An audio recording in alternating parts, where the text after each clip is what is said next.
over time, it has been 25 years so far. So I know you have a lot of experience in building, because I had some guy known as Jim Rohn saying that the most important skill for an entrepreneur is finding good people. I don't know how true that it is to you. What I'll say is that when it comes to hiring, when you're a young entrepreneur, you don't know how to hire because all you want is a job done and you don't know the parameters of evaluating an individual. So most of the time you focus on capability, and then later on you realize capability has to come with attitude.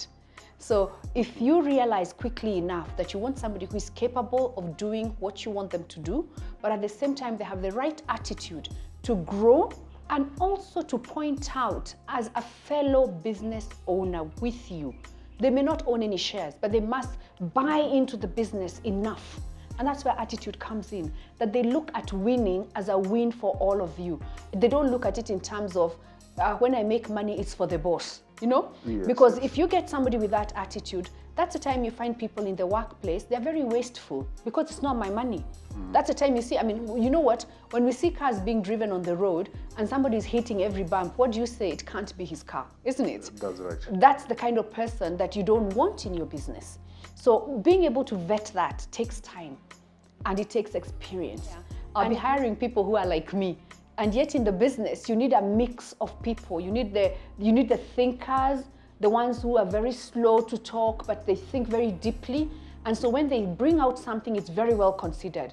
You also need the mavericks who are very quick to speak and have got great ideas and are crazy and wild, because they're the ones who trailblaze. They're the ones who bring your business to a new level.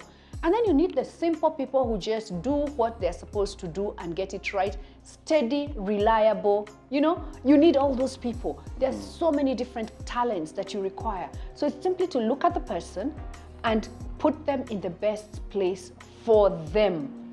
So my business could be needing somebody who's at the forefront of, for example, business development. That means they need to be an extrovert, they need to be very resilient, etc.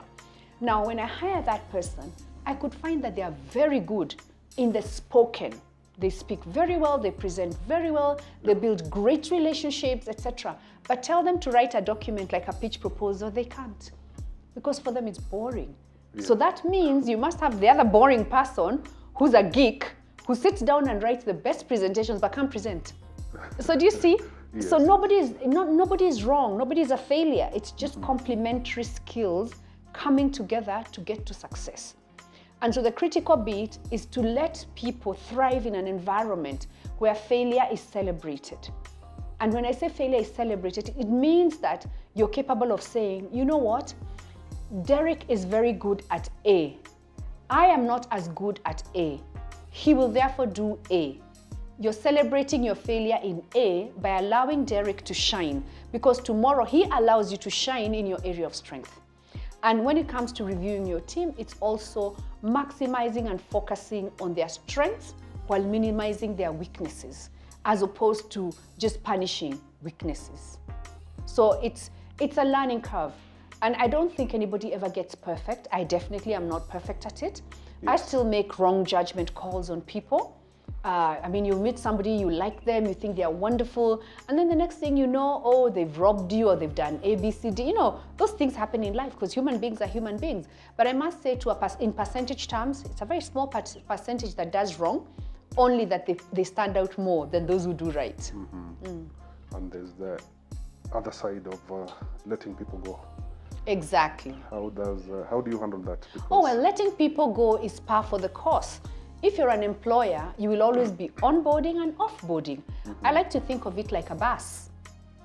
We are heading somewhere, let's call it Mombasa. Some guys will get off in Machakos, some guys will go to Taita Taveta, some will get to Mombasa.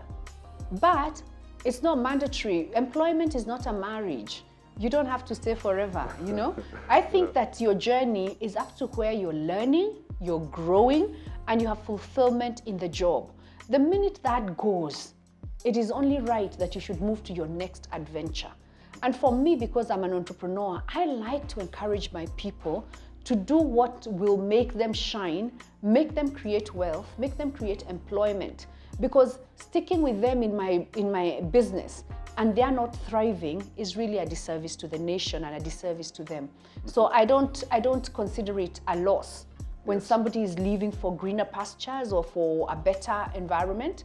Of course, I feel sad.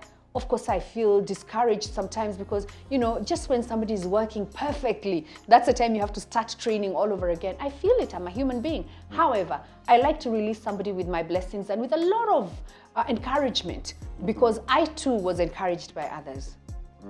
How do you ensure there's no bitterness? What is the process like to ensure that somebody is not living with the bitterness that they've worked for you for quite some time, and now you're letting them go? So for example, like if I'm terminating your services? Yes, exactly. Okay, the first thing is that when you have a proper HR code, by the time somebody is being terminated, they actually know it's coming, because there's a procedure. I'll first give you your first warning, which means we have a conference, we discuss the issues, we document the issues, and you get your first warning. The second time, we'll give you your second warning. By the time we're getting to the third warning, surely you yourself know that there's an issue and you know what the problem is. So if you haven't been able to rectify the problem, you know you will soon be out. And so when it comes to the third warning and dismissal, you are ready for it. And what we do is that we really believe in following the law. So we will follow the procedure and we'll give you your dues, we'll give you your certificate of service, etc. So that when you're leaving, you may be bitter, because human beings will be bitter anytime something negative happens to them.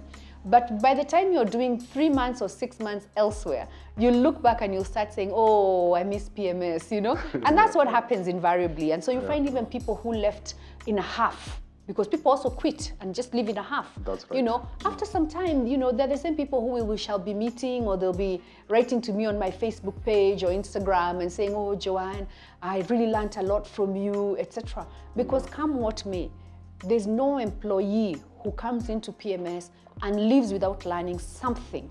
And whatever they learn, if they apply it in their next position, even if it was the reason why they got their warning letters, if they improve, then into the future, that will be the biggest lesson they will carry. Because usually your weakest point, when you rectify, become your strengths. That's true.